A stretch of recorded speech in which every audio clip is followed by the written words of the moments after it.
The marketplace is empty, no more traffics in the streets. All the bitter stools are silent, no more time to harvest wheat. Busy housewives seize their labors in the courtroom, no debate. Work on earth is all suspended as their king comes through the gates. The king is coming, the king is coming. I just heard the trumpet sounding, and now his face I see. The king is coming, the king is coming. Praise God, he is coming for me.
Salamat sa mensahe ng awit. Thank you so much for the message in song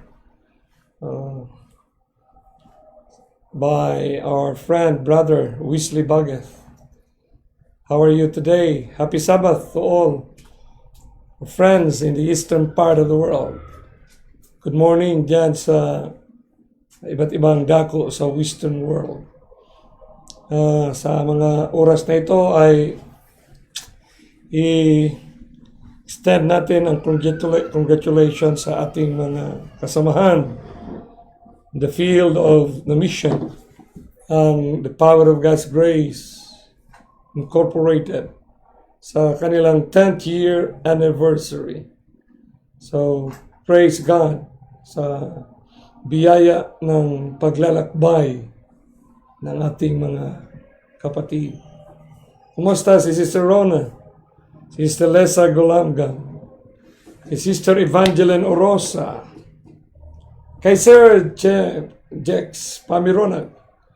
Kumusta na, Sir? Mayroon na tayong series na detalye. Series yan na ipinagkaloob ng langit para sa bawat isa. Nandiyan yan sa YouTube, sa Radical Reconnection. Nakaseries yan, may numbers siya na mag-guide sa inyo. Sa ating kasamahan, sa pagserbisyo, sa gawain, kay Brother Jerome Siscon, Elder Jerome Siscon ng Tagaytay, kay Edwin Arquiliano, kay Venus Doki Rodota ng Bayumbong Nueva Vizcaya, kay Elizabeth Orlena dyan sa General Trias, kay Cedric Descartin dito sa Emos, kay Hemrets Del Por sa Espanya siguro siya kasi Del Port from Spain, kang Evangeline Daclan sa Saudi Arabia. Talagang ang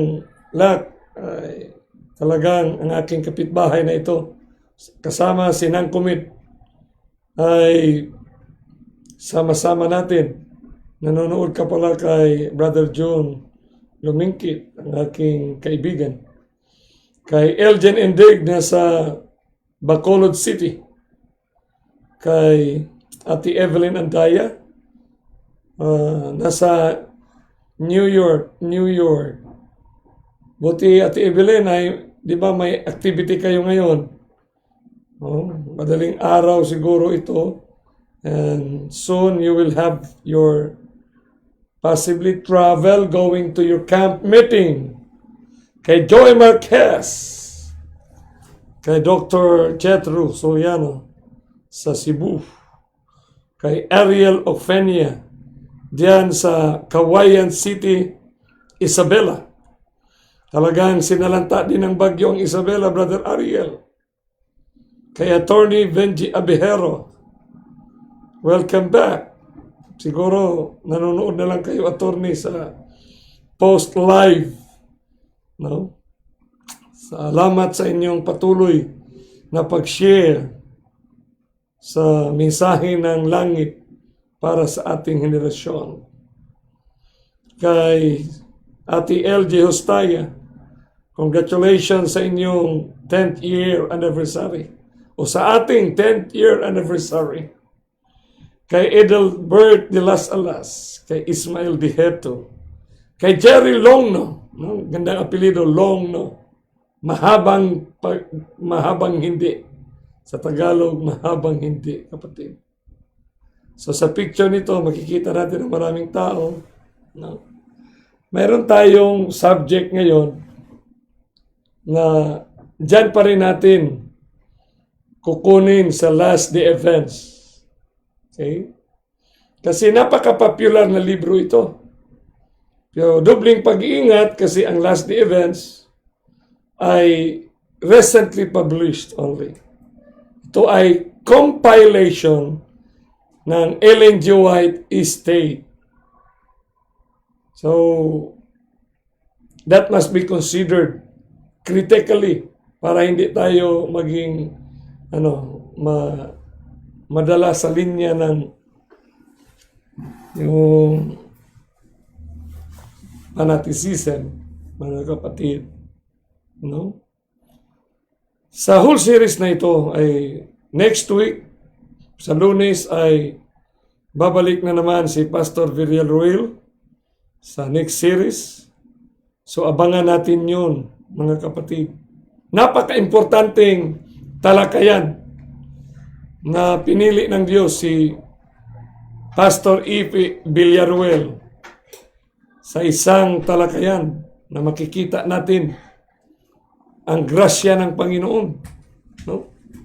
Ngayong gabi, Marami sigurong na-excite. Kasi ang tanong natin, paakyat ka na ba? Nasabihan mo na ba ang iba? So sa mga Adventist, talagang mayroong tuno ito. Tuno na pabundok. So anong ibig sabihin nito, kapatid? So medyo mayroon na tayong preconceived idea kung anong ibig sabihin ng paakyat ka na ba?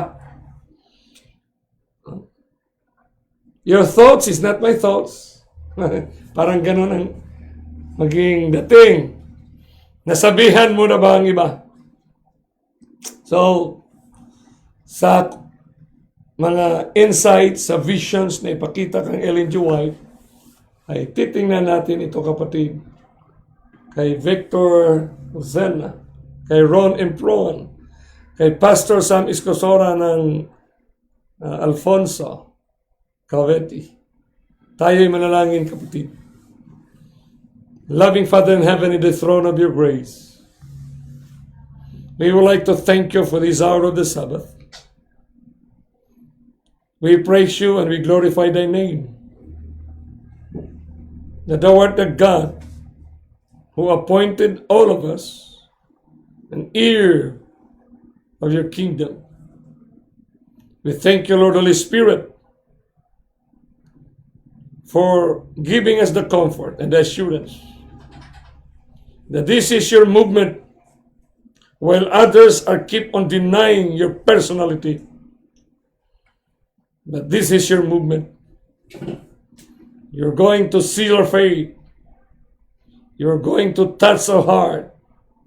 You're going to anoint our eyes so we can see the movement of Christ in His coming.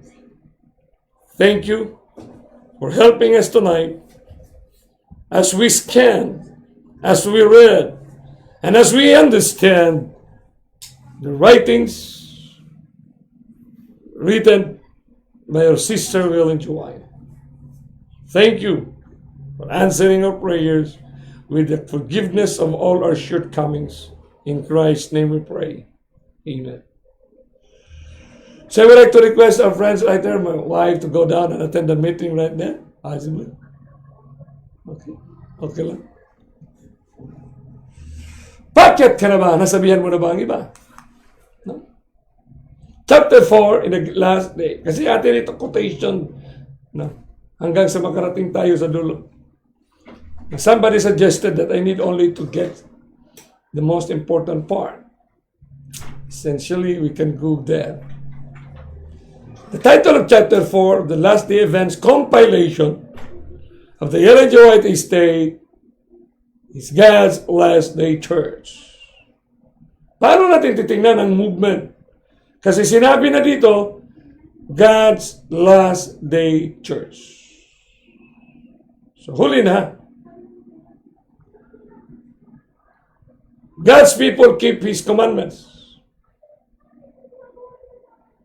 God is a church on earth who are lifting up the downtrodden law and presenting to the world the Lamb of God that taketh away the sins of the world. So malinaw, kapatid, ha? Pero dapat magkuha din natin kung ano ibig sabihin ng church. One or two gather in His name. It's the living church. The church. One or two. So God's people keep His commandments. God is a church on earth who are lifting up the downtrodden law and presenting to the world the Lamb of God that taketh away the sins of the world. So dito natin makikita na the Lamb of God that taketh away the truth. His birth, the Lamb, is Jesus Christ.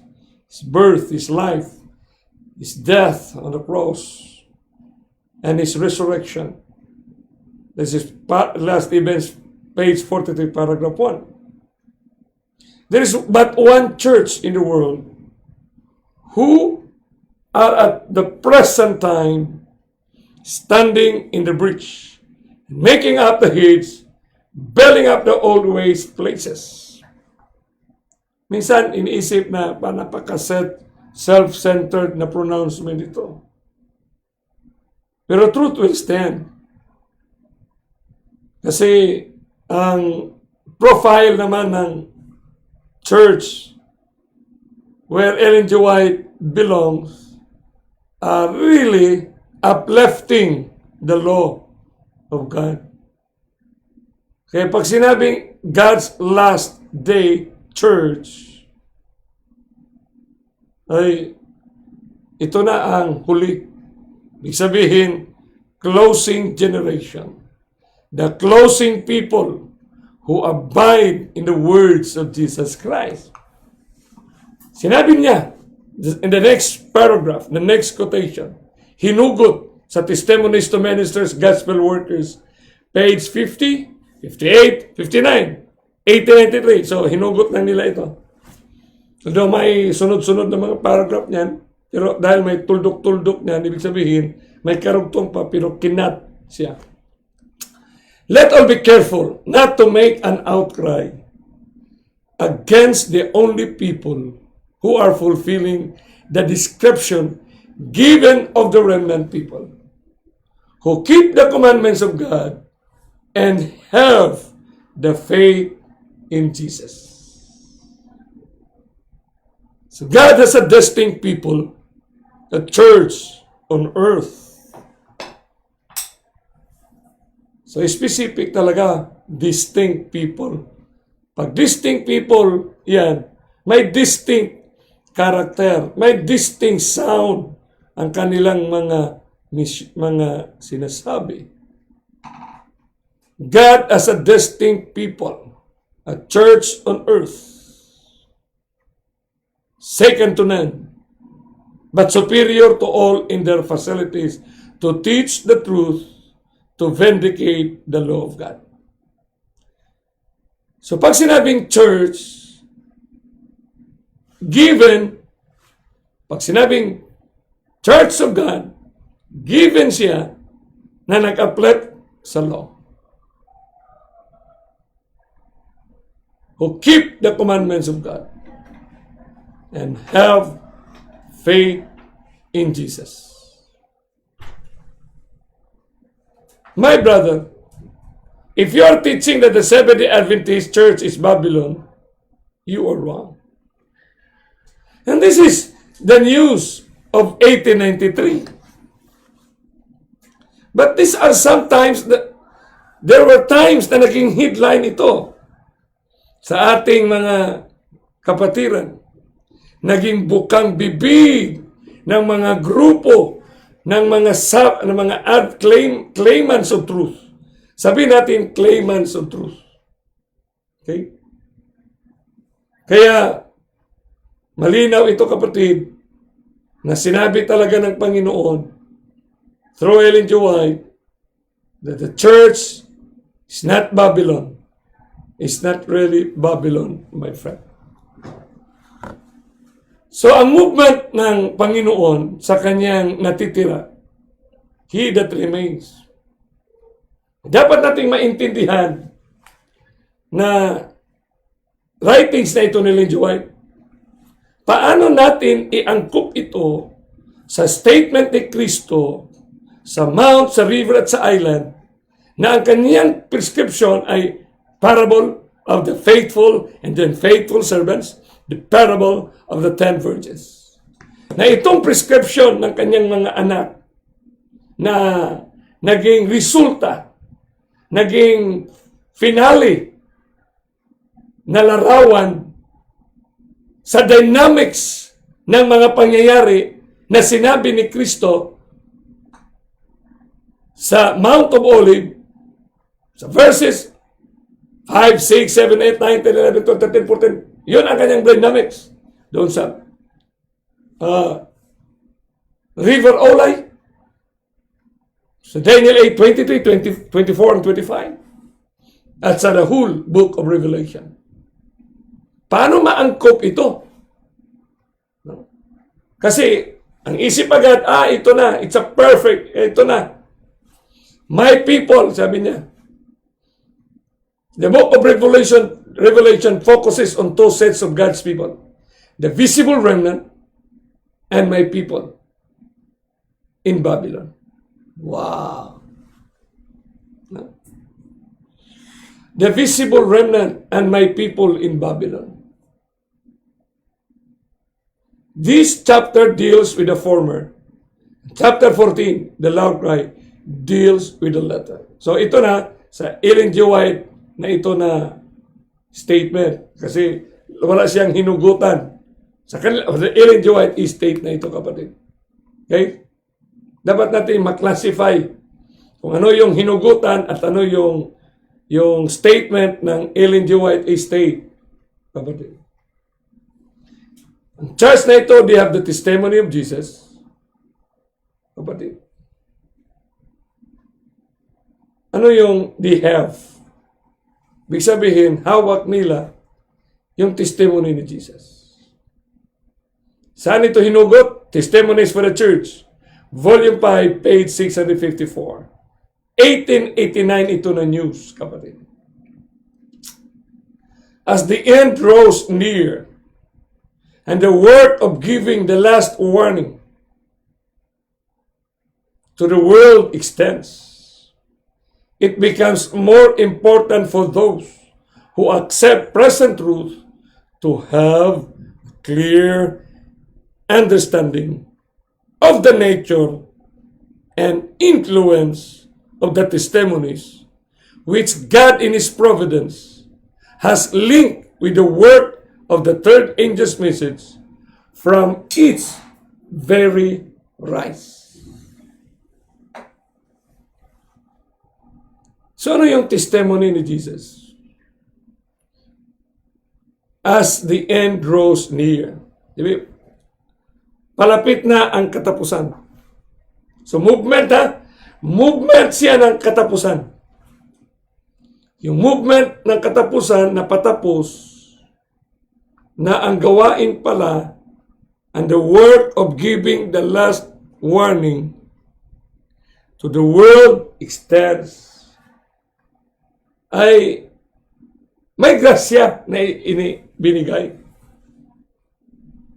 na sa mga tumanggap ng katotohanan, kailangan malinaw sa ating mga puso't isipan kung ano ang nature at influensya ng mga testimonies which God in His providence has linked with the work of the third angel's message from its very rise. So ano mga koneksyon ng lahat ng mga testimony ni Jesus? Pag sinabing testimonies ni Jesus, siya ang nag-testify. Sa testimony, kapatid, ni Jesus, ang napakaganda kasi binibigkas niya at may witness siya. Ang witness niya si Gabriel, the angel interpreter. The angels. Kasi when he talked, kapatid, sinasabi ni Kristo, yun ang testimony niya, the living word. So the whole Bible is the testimony of God because it talks about our redemption. Pag sinabing testimony ay na si Kristo ang nagbigay, ay wala, hindi pwedeng baguhin yan, kapatid. At hindi pwedeng i-adulterate yan at i-dilute yan sapagkat pure yan galing sa Panginoon. So men may get up scheme after scheme and the enemy will seek to seduce souls from the truth. But all who believe that the Lord has spoken through Sister White and has given her a message will be saved from the many delusions that will come in these last days. Selected Messages, Volume 3, 83-84, 1906. Ang napakaganda nito, kapatid, kasi ang writings ni Ellen G. White ay nag-explain, nag-support, nagpapaliwanag sa presenting kaganapan. So it helps sa mga sinasabi ni Kristo. Kasi ang ginawa at ang sinulat ni Sister White ay liniwanagan niya ang maraming bagay para natin maintindihan. Kasi alam mo, bilang Laodicea, bilang mayroong blindness, it is just a necessity for us. A necessity that among us will be an instrument para maintindihan at makikita natin ang testimonya na binigay ni Kristo sa Mount of Olives, sa River Olet Hiddekel at sa Island of Patmos. Yung mga testimonya na ito ay binigyan din ng testimonya ni Sister White. Yung testimonya ni Sister White, dahil may church ang Panginoon, may anak siya sa planet Earth, may mga anak siya, he has children, and his children glorify, worship, acknowledges, lifting up the law, and have the testimony. Ibig sabihin, dalawa, keep the law and have the testimony. So, basic and normal, filled by the power of the God's word, live in the essence and the spirit of the law, and possess at isinabuhay ang mga testimonyo ni Kristo sa Mount of Olives, sa Island of Patmos, at sa River of Hiddekel. Ang consequential product niyan sa isang anak, sa isang kaluluwa who's been called to write, ang consequential result ay in harmony sa mga sinasabi ni Kristo. So if it is harmonious, therefore it is a testimony. It is the testimony of Jesus Christ, amplified by Sister White. Kaya dapat malinaw ito, no? Kasi marami pa rin nag-doubt, kapatid. Pinagdudahan nila yung tao. Kahit sa salita na lang, sa statement, sa mga visions na nakikita niya. Hanggang ngayon, wala namang mapatunayan na may vision siya na hindi naging tama, kapatid. There will be those, so mayroong selected, there will be those who will claim to have vision. When God gives you clear evidence that the vision is from Him, you may accept it, but do not accept it on any other evidence, for people are going to believe more and more astray in foreign countries and in America. Alam mo, sa panahon na yan, mayroon ding mga claimants eh. Kaya there will be those who will claim to have visions. Mayroon din, kapatid. Kaya nga si Jones and Waggoner, itong 1888, kapatid, kasi 1905 yan eh, nasulat. So, dapat in harmony. In harmony. Pero yung struggle ng great controversy, yung kaaway na sisikapin niyang mawala ng bisa, yung aktibo na paggalaw ng mga katotohanan sa pamamagitan ng vision and dreams, ay hadlangan talaga yan ni Satanas, kapatid. Hadlangan talaga yan. So the distinctive mission of the Seventh-day Adventists, ang title niyo nito, pinagtitulan ito ng Ellen G. White Estate, ay hinugot ito sa 1885. Yung libro ba nahawak niyo ha, yung last day verse? The Lord has made us depositories of His law. He has committed to us sacred and eternal truth, which is to be given to others in faithful warnings, reproofs, and encouragement. So, kompleto, may warning, may reproof, may encouragement, kapatid. So, sa chapter na ito ng Ellen G. White, states na compilation, to be fair, ay talagang sinabi nila dito, yung distinctive mission of the Seventh-day Adventist. Distinct siya. Kaya maganda nga yung nakita rin na sinare ni Pastor Pericles Mabida na yung arrangement ng Biblia, Genesis to Revelation, Genesis to Daniel 27, from Matthew to Revelation 27 din. So the 27 fundamental beliefs, fundamental teachings of the Bible. Tapos, kinuha na yung growing in grace para sa last proclamation. Ang ganda din yan, no? Last proclamation, kapatid. So, ang Seventh-day Adventists have been chosen by God as a peculiar people. Kung peculiar, distinct, separate from the world. By the great cleaver of truth, He has cut them out from the quarry of the world and brought them into connection with Himself. He has made them His representatives and has called them to be ambassadors for Him. Ano yun? In the last work of salvation. Malinaw ito, kapatid, na ang ating gawain na tayo'y tinawag, na ang pangalan ay Seventh-day Adventist, ay may last work ng salvation. Kasi bilang peculiar, may peculiar na mensahe si Kristo. Yung peculiarity ng mensahe niya, binigyan pa niya ng mga indicators. Linagyan pa niya ng napakagandang mabigat na mga technical words para tayo sa punong-puno ang ating generation ng mga technical inquiries. Dahil nga mataas na ang antas ng ating mga edukasyones. Nawag natin specialization of knowledge.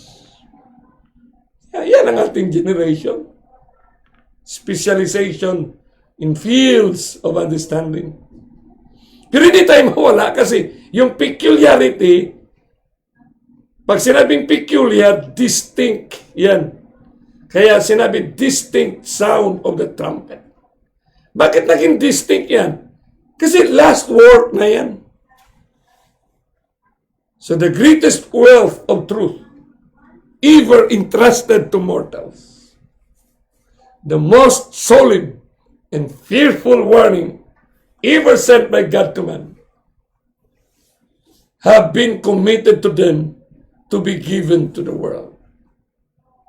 Mabigat ito. Kasi ang pinakamalaking kayamanan ng katotohanan, ever entrusted to mortals, the most solemn and fearful warnings ever sent by God. Bakit ito solemn, fearful warnings? Kasi the coming of the Lamb. Coming of the Lamb. In which the coming of the Lamb, He has with Him the wrath. Kaya malaking kayamanan na katotohanan. Bakit malaking kayamanan iyan? The greatest wealth of truth. Kasi yun ang maghatid para matayuan at maihatid tayo sa kayamanang buhay, kayamanang eternidad. So we can be preserved and protected. Had been committed to be given to the world. So ito yung ating accountability na ibigay natin sa mundo. Sino yung mundo? Presidente ng mga bansa. Senador ng ating mga bansa. Congressman, governor, mayor, barangay captains, the intellectuals, the business world. Dapat mabigyan sila. So kung ang ating kaganapan ngayon sa ating henerasyon, ano ba ang minds ng mga presidente? Makikita mo yung minds nila sa programa ng kanilang gobyerno. Makikita natin ang kanilang puso sa proyekto, sa kapakanan ng mamamayan. Sa mga senador, siyempre, popular sa atin ang Sunday Law. Ang law ay ginagawa ng legislative body. Ano ang maimensahe in relation dyan sa gospel of the coming kingdom? Yung uplifting the law. Diba? Paano nila makikita na ang Adventist ay uplifting the law kung na nakikita ng mga legislators at mga presidente ay nangunguna sa mga scam, get rich quick, sa mga proklamasyon ng mga panggagamot sa isang kapsula, lahat ng sakit ay galingin. Grabe. Grabe talaga, kapatid. So dapat makuha, ano ba yung greatest wealth of truth? In line, in connection to the last word of salvation. Ganda nito, kapatid.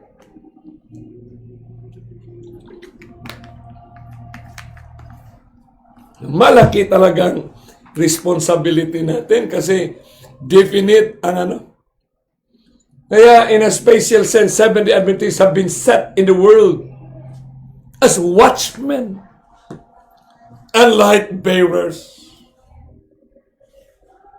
So kung light bearers tayo, are we living what we preach? O maging light na lang tayo sa liwanag kung nagkasakit na ang mga membro? Ano yung watchman? Pag watchman ka, kompleto ka. Meron kang warning na maibigay. Warning tungkol sa lifestyle, warning tungkol sa kabataan, warning sa mga matatanda. Siyempre, watchman ka. Pag watchman ka, nakikita mo at maiproklama mo paano nila mabantayan na hindi sila mabiktima sa mga pagkain, sa mga makikita kay light bearers. Paano kung hindi liwanag? Paano kung nangingibabaw ang balita sa mundo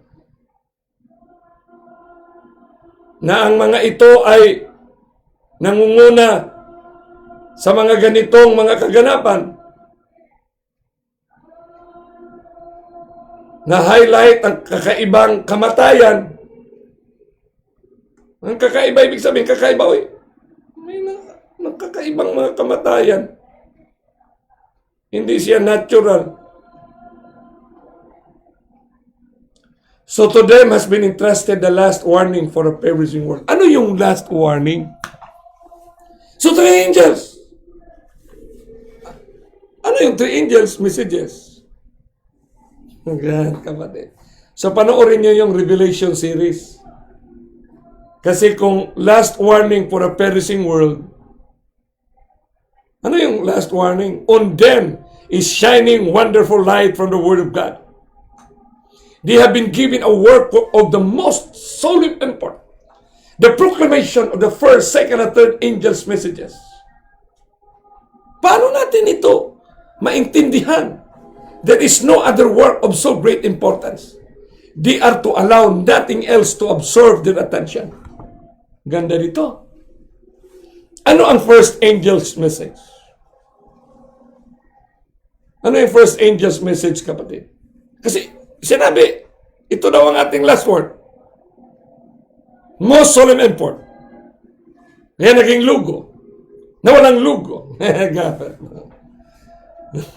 Yung watchman, ibig sabihin, trusted with the last warning for a perishing world.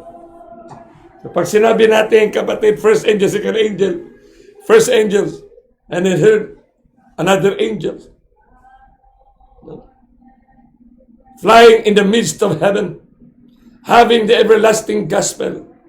Pag first angel niyan, sabihin agad natin, uy, ito nga, 10 commandments ito.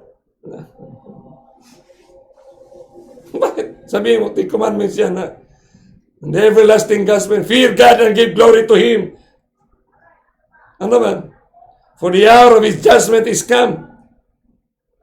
Ang ibig, the hour of His judgment is come. Ang malaking kaganapan, the hour of it is come. Pero ang na-emphasize, who made heaven and the earth. So, heaven and earth. So, ano yan? Sabat yan kasi. Creation, sabat. Grabe. Sabat agad. Maging self-serving man yan, kapatid. Pero hindi naman ibig sabihin na mali yan. Hindi naman sabing mali. Kasi part naman talaga sa creation narrative ang sabat. Pero dito, ang first angel's message, for the hour of His judgment is come. Ano ibig sabihin ng is come? Present participle. Kung may dumating, ano yung judgment? Ano yung judgment, kapatid? Yun ang God's grace, grasya, na i-account kanya, na you will become, na ikaw ay tagasunod na ng kayamanan na inihanda ng langit. For the hour of His judgment is come. Ano ba? His judgment is come. Worship Him who made heaven and the earth. Yun ang first angel's message. Kung dumating siya, anong epekto niyan? Kasi pag may dumating, may intensyon. Kung dumating, ano ang naging epekto sa atin? Kung tayo man ay last church, ang last church, mababasa natin on the same chapter ng last events, tayo ay Laodicea. So ano yung first angel? Action ito, napakalakas na action. Sipin mo galing sa langit. The everlasting gospel. Ano yung gospel? Christ is the King. And He is coming to redeem. For the hour of His judgment is come. So kung may dumating, may epekto. Ano yung epekto sa atin? Kasi akala ng iba, yung 3 angels message, mensahe ng ating buhay yan. We can only proclaim a warning if we have seen the danger. Kung ang pinag-usapan dito, to proclaim the warning for a perishing world. 6,000 years, 157, 160 years na. Alam na natin yung dilapidated world. Alam na natin yung evilness. Alam na natin yung tinatawag natin sa ating pilgrimages, sa great controversy, kung paano itong iglesia, ang mga anak niya ay inano ng kaaway. Na nagresulta siya ng Laodicea. Ang Laodicea, isusuka ka talaga niyan. Sa Laodicea, isusuka ka. Isipin do, isusuka ka sa Laodicea ka. Saan doon ang sandilo sa Laodicea?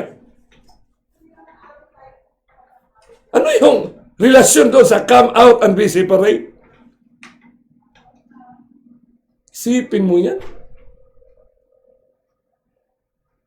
So, pagdating ng first angel's message, basahin nyo ang book of Revelation 14. So, kami dumating galing sa langit, gumating siya kasi para gamutin yung ating sakit na blind and naked. Ano yon?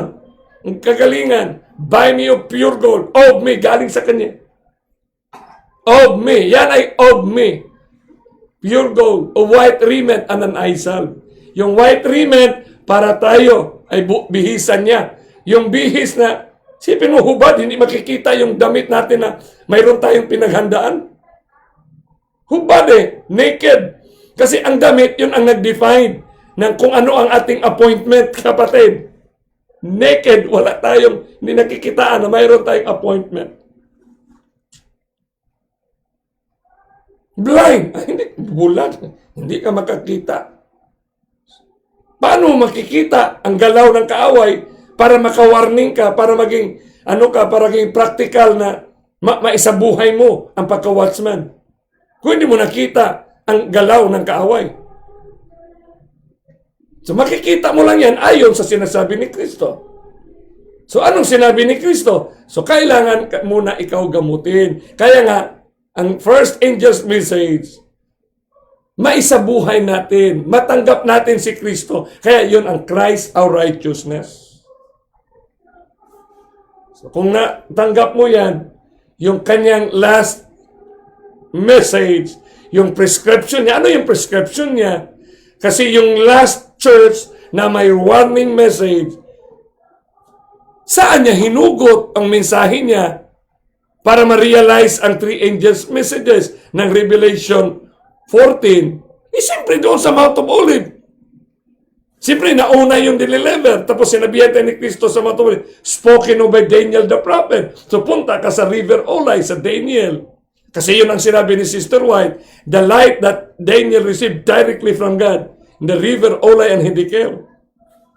So kung dumating yung judgment, glory. Kaya nga sinabi dyan sa President John, give glory to Him. Himayaan siya.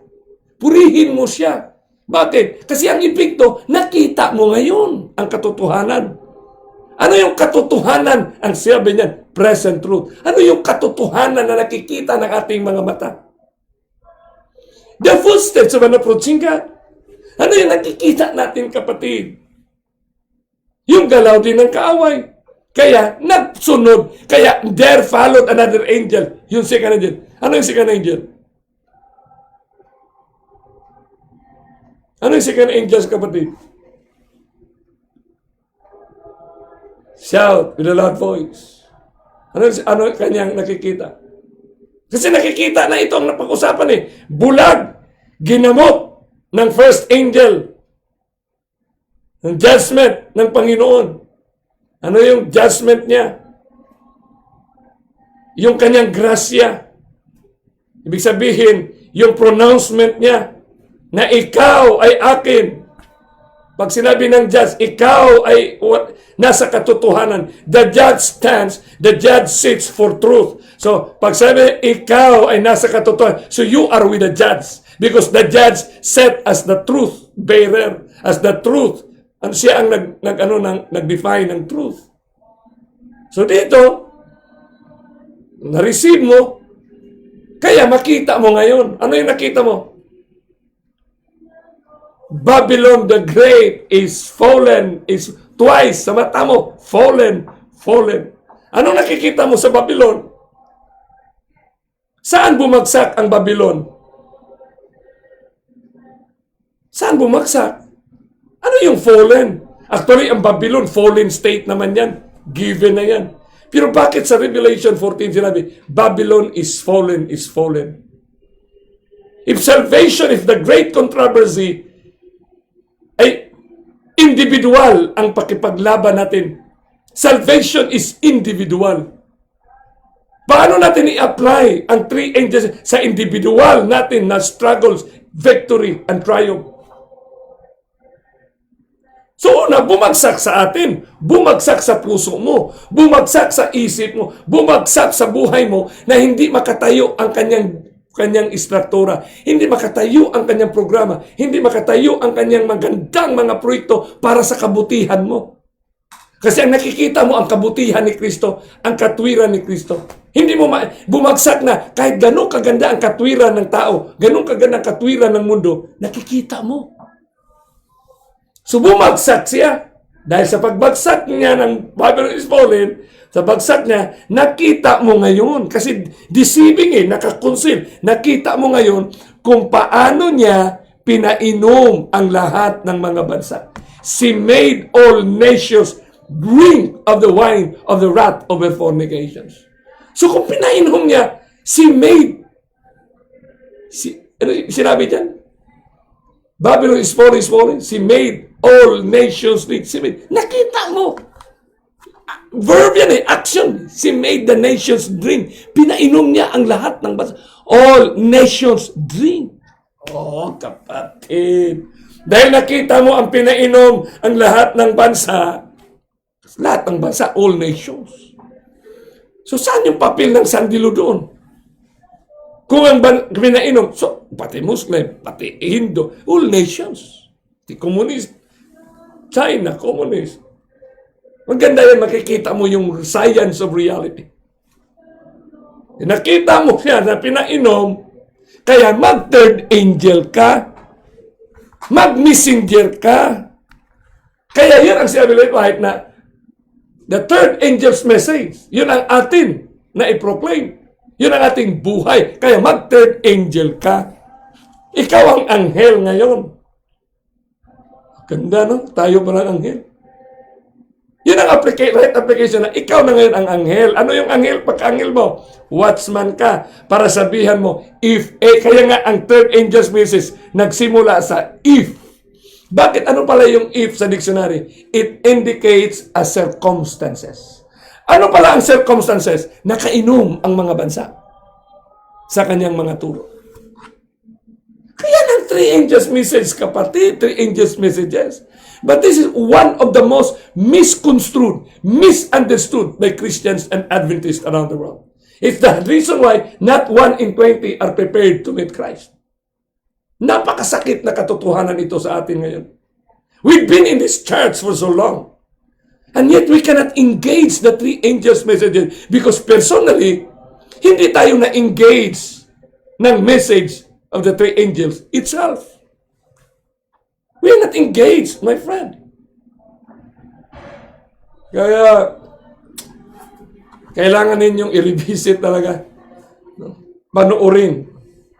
Panuorin, kapatid. Napakasakit sa aking mga relatives, sa mga aking mga mahal sa buhay. It's really time for us. Really time for us. Heaven is our goal. Sa kanta na, heaven is our goal. No? To save every soul. So, napakagandang kanta yan, kapatid. No? So, malaki ito na gawain sa isang katapusan. They have been given a work of the most solemn import. The proclamation of the first, second, and third angel's message. Kaya, the message is our life. Our life, my friend. Kung paano natin yan. Dito, sinabi, inorganize ang Adventist para sa kanyang purposes, kapatid. Ang purpose na yan, kapatid, na light was given by Spirit that there must be an order, authority, discipline, and church. So, that organization was essential. So, diniscuss din sa chapter itong essential ng ating ng bakit mayroon tayong order. Kailangan natin na i-organize kasi isipin mo 1902 nagsimula na hanggang sa kumalat na sa iba't ibang bansa, sa Australia, sa Africa. So it requires organization. Structural, operational organizations.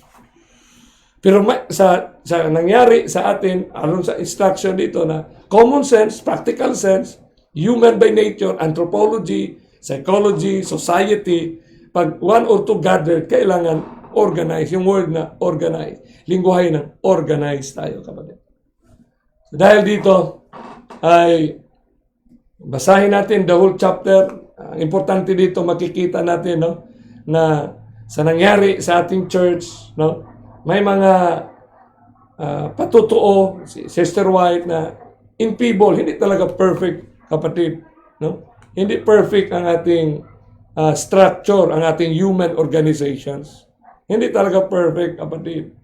No? Sinabi nga dyan ni Sister White sa sulat niya, I was confirmed in all I had stated in Minneapolis that a reformation must go through the churches.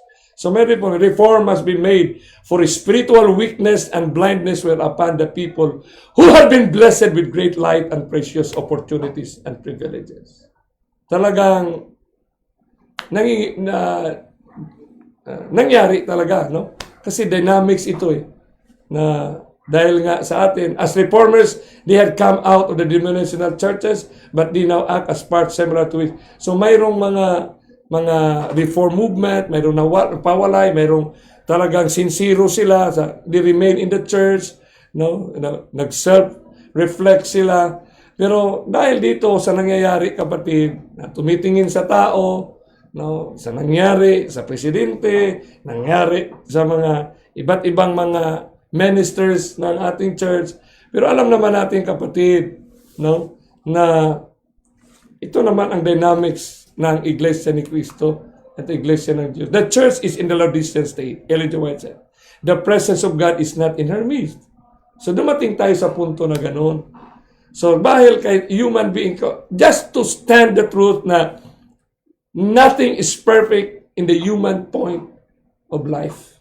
Apart from Christ, we are nothing. Kaya abuse of power at church headquarters, dynamic naman yan no? So the General Conference is itself becoming corrupted with wrong sentiments and principles. So nangyari yan, gaya na nangyari sa Israel. Kaya nga tayo, mayroong Israel before, mayroong modern Israel.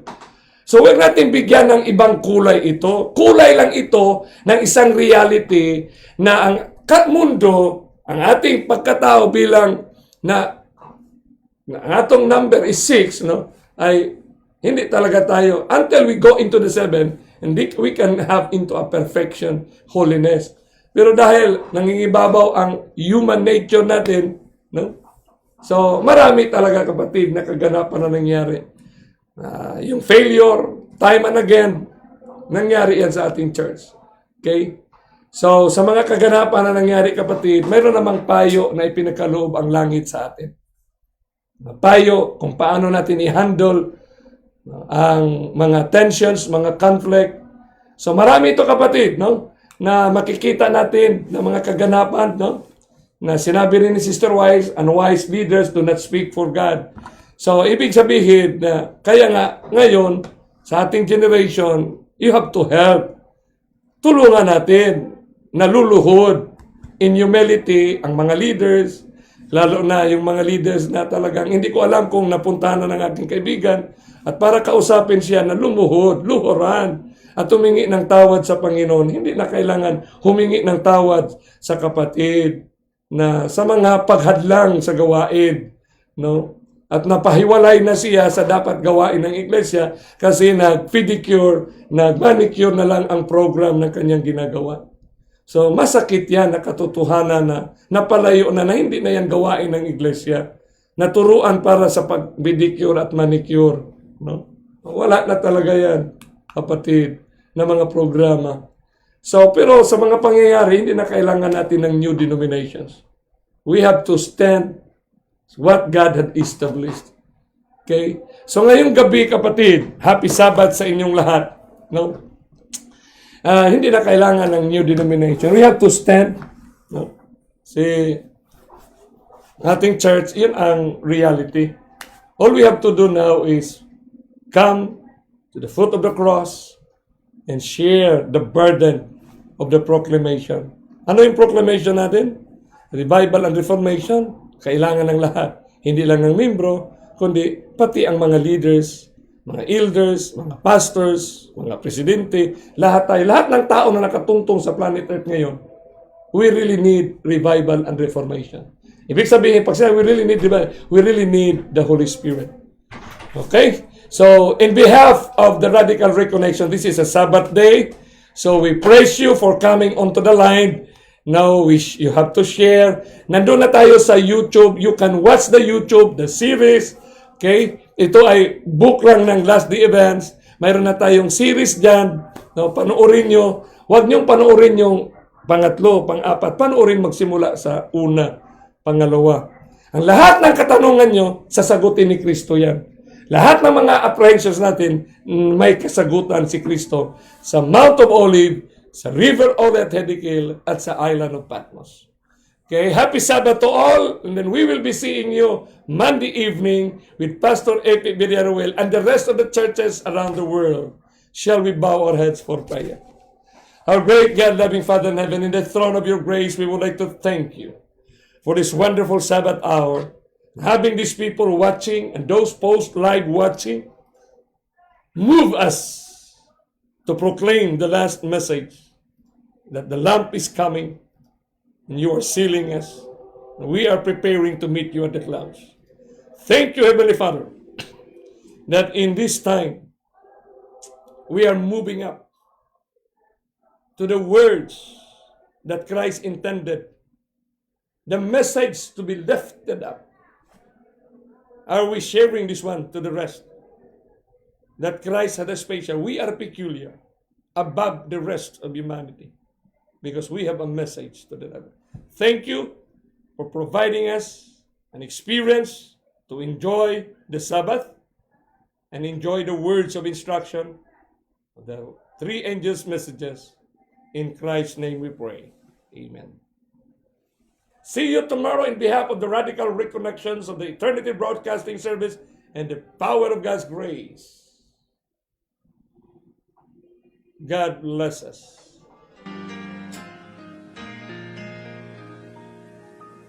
Oh, the marketplace is empty. No more traffics in the streets. All the bitter strews are silent. No more time to harvest wheat.